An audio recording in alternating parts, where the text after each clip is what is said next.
Halo teman-teman, selamat datang di update Timnas Indonesia yang berlaga di Piala Asia 2023 di Qatar. Dan video kali ini, lagi-lagi kita akan membahas soal Timnas Indonesia yang saat ini sedang menjalani latihan dan persiapan untuk menghadapi Timnas Australia hari Minggu tanggal 28 Januari. Namun sebelum jauh ke sana teman-teman, saya ingin membahas dulu tentang komentar. Ada yang berkomentar begini teman-teman. Katanya, Bang, Timnas Indonesia itu lolos bukan karena faktor keberuntungan. Itu ada di video saya sebelumnya ya. Lolos bukan karena faktor keberuntungan, melainkan karena kerja keras. Oke, kita bahas sedikit tentang ini. Sekali lagi, saya tidak berkata bahwa Timnas Indonesia lolos hanya karena keberuntungan. Tapi saya bilang begini teman-teman. Selamat buat Timnas Indonesia. Inilah hasil dari kerja keras dan bertemu dengan keberuntungan dalam satu momentum. Jadi artinya Timnas Indonesia lolos kali ini ada dua faktor, yaitu faktor kerja keras Timnas Indonesia dan faktornya satu lagi adalah faktor keberuntungan. Sehingga ketika kerja keras bertemu dengan keberuntungan dalam momentum yang tepat, nah itulah yang disebut dengan juara. Saya bilang di video saya, gitu teman-teman. Nah, ini juga dikonfirmasi oleh Coach Sintayong. Coach Sintayong dalam situs resmi PSSI, Coach Sintayong bilang begini, tanpa kerja keras, Tuhan pun tak akan memberikan keberuntungan. Ya, itu artinya apa? Artinya kerja keras penting dan keberuntungan juga penting. Dan ketika kita bekerja keras dan konsisten bekerja keras, maka dalam suatu momentum yang pas akan dipertemukan dengan sebuah keberuntungan, walaupun kecil, tapi itu sangat berarti. Dan dalam momentum yang tepat, akhirnya fakta, kita lolos ke 16 besar. Apakah itu murni karena keberuntungan? Tidak juga, ada kerja keras di sana. Karena Timnas Indonesia, jika tidak bekerja keras dan tidak mendapatkan 3 poin ketika melawan Vietnam, maka keberuntungan kali ini tidak akan ada gunanya, teman-teman. Gitu. Tidak akan ada artinya. Tapi, karena hasil dari kerja keras itu, maka dipertemukanlah dengan keberuntungan yang ini. Nah, disitulah Timnas Indonesia mendapat kabar bahagia lolos ke 16 besar Piala Asia 2023. Sekali lagi, selamat buat Timnas Indonesia ya. Namun, video kali ini, lagi-lagi saya beri judul Perdebatan di ruang ganti Timnas Indonesia. Karena apa? Karena kita akan menganalisis dan memprediksi apa yang akan terjadi ketika Timnas Indonesia bertemu dengan Timnas Australia tanggal 28 nanti, teman-teman. Oke. Yang penting dari sesi latihan ini menurut saya ya, sekali lagi menurut saya adalah kekompakan tim. Dan harusnya Coach Sintayong mengingatkan kepada pemain-pemainnya untuk mengurangi atau kalau bisa menghilangkan kesalahan-kesalahan kecil, khususnya di lini belakang Timnas Indonesia. Kemarin kita bisa lihat Jordi Ahmad nih sudah beberapa kali melakukan kesalahan-kesalahan yang saya rasa tidak perlu dilakukan oleh seorang pemain profesional seperti Jordi Ahmad yang memiliki jam terbang tinggi dan pengalaman yang cukup melimpah, begitu teman-teman. Nah, Jordi Ahmad ini harus diperingatkan oleh Coach Sintayong bahwa Anda tidak bisa melakukan kesalahan-kesalahan kecil seperti itu, gitu teman-teman. Seperti menarik pemain Jepang yang menyebabkan gol pertama di menit ke-6 kemarin. Itu adalah kesalahan yang tidak boleh dilakukan oleh seorang yang memiliki banyak pengalaman dan seorang pemain profesional. Begitu teman-teman. Apalagi si Jordi Ahmad ini adalah pemain senior, teman-teman. Dan harusnya tidak perlu melakukan kesalahan itu. Begitu. Ya, kalau sekelas Rizky Ridho melakukan kesalahan, kayak kemarin Rizky Ridho juga melakukan kesalahan. Tapi bisa diwajarkan, hanya perlu untuk dikurangi. Begitu. Perlu untuk diingatkan. Gitu, teman-teman.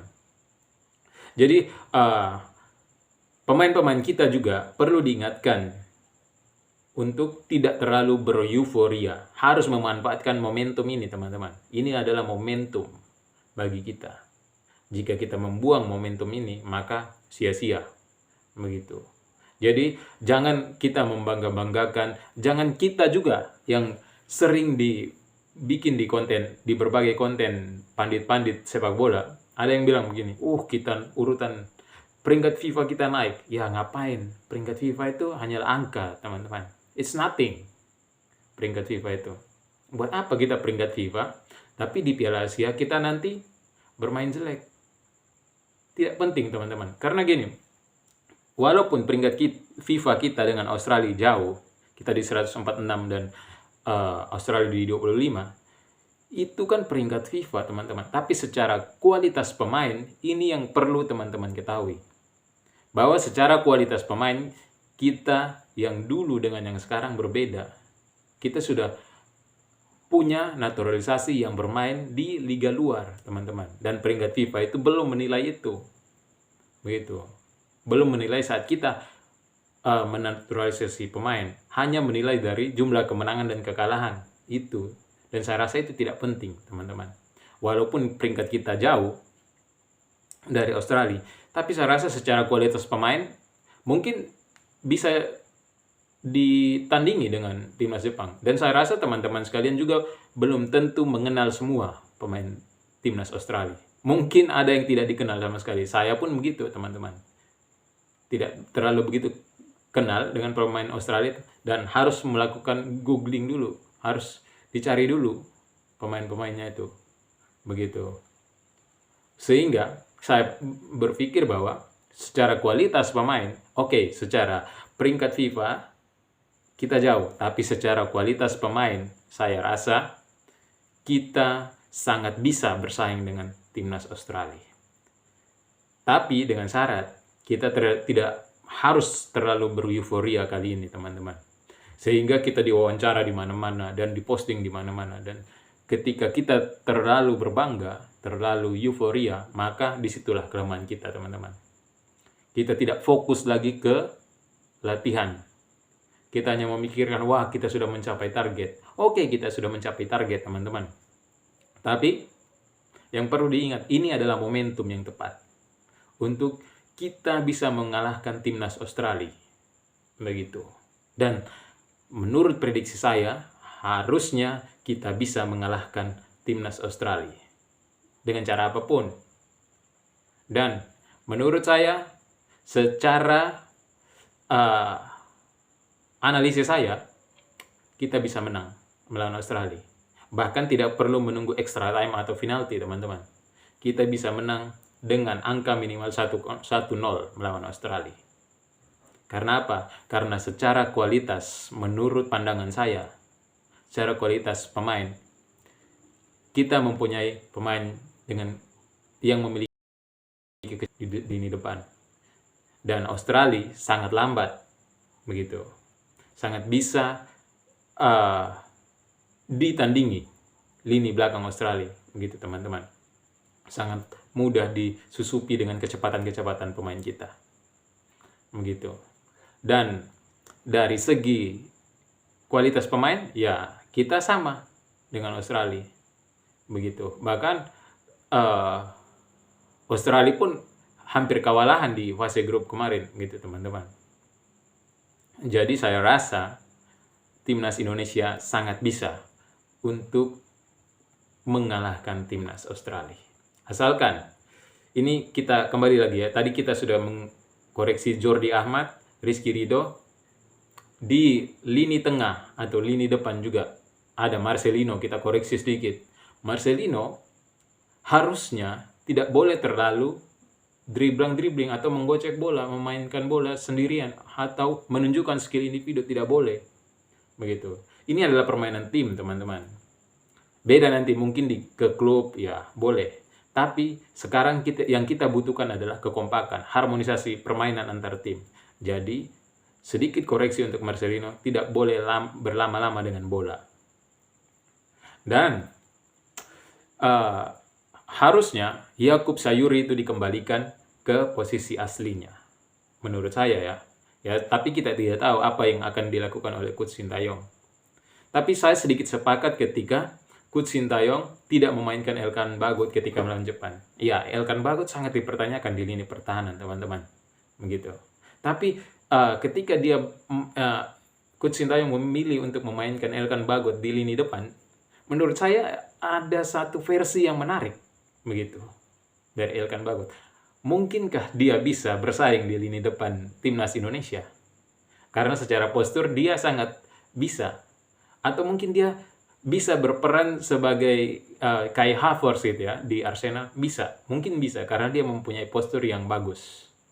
Dan saya lihat Sintayong mungkin ingin memerankan Elkan Bagot seperti Kai Havertz di Arsenal.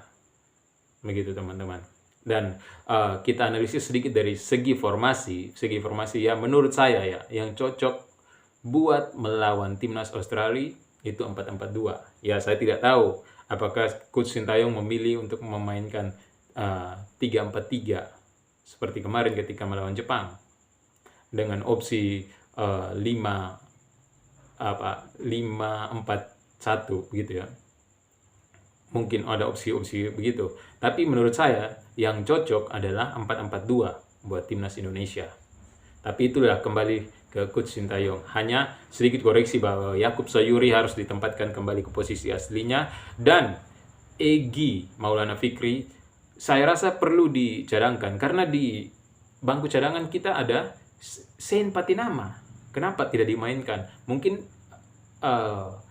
menggantikan posisi Arhan, tapi ya walaupun Arhan bagus ya. Arhan ya buat saya ya maksudnya bagus tapi tidak bagus-bagus amat begitu. Bolehlah dicoba Sean Patinama entah diposisikan di mana, tapi bisa dicoba Sean Patinama karena sia-sia jika membawa Sean Patinama tapi tidak pernah diturunkan begitu, teman-teman. Rafael Struijk ya sedikit koreksi juga, jangan terlalu lama memainkan bola di kaki gitu. Harus ya ini masalah buat di lini depan kita ya. Selain efektivitas, kita juga terlalu lama memainkan bola. Beda sama teman-teman bisa lihat Ivan Jenner, Justin Hubner, begitu. Itu mereka di lini tengah sangat bagus.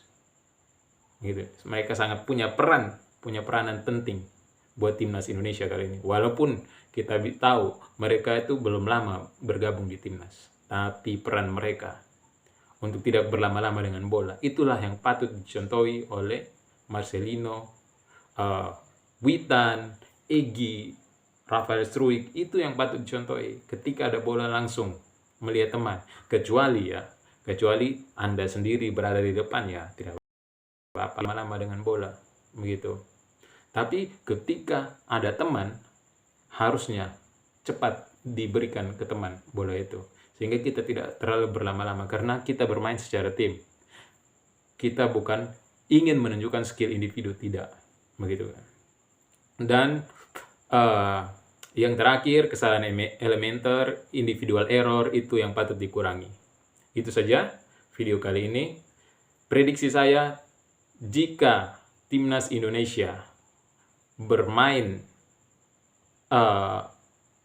dengan harmonisasi tim, bermain dengan kompak, dan Sintayong mungkin dengan formulasinya yang akan diturunkan nanti ketika melawan timnas Australia, menurut prediksi saya, Indonesia bisa memenangkan pertandingan tanpa extra time, tanpa adu penalti.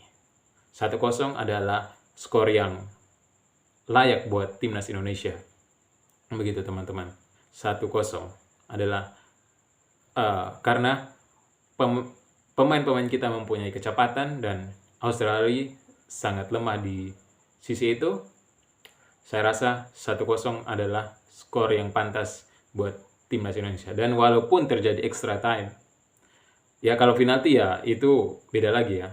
Kalau terjadi extra time, saya rasa secara stamina pemain-pemain timnas Indonesia mempunyai stamina yang cukup bagus, sudah terlihat, sudah terbukti, dan prediksi saya walaupun extra time Indonesia pasti menang dengan skor 1-0, bisa jadi lebih.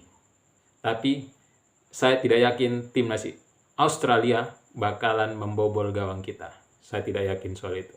Oke, itu saja video dari saya. Sampai ketemu di video selanjutnya. Semangat Garuda di dadaku.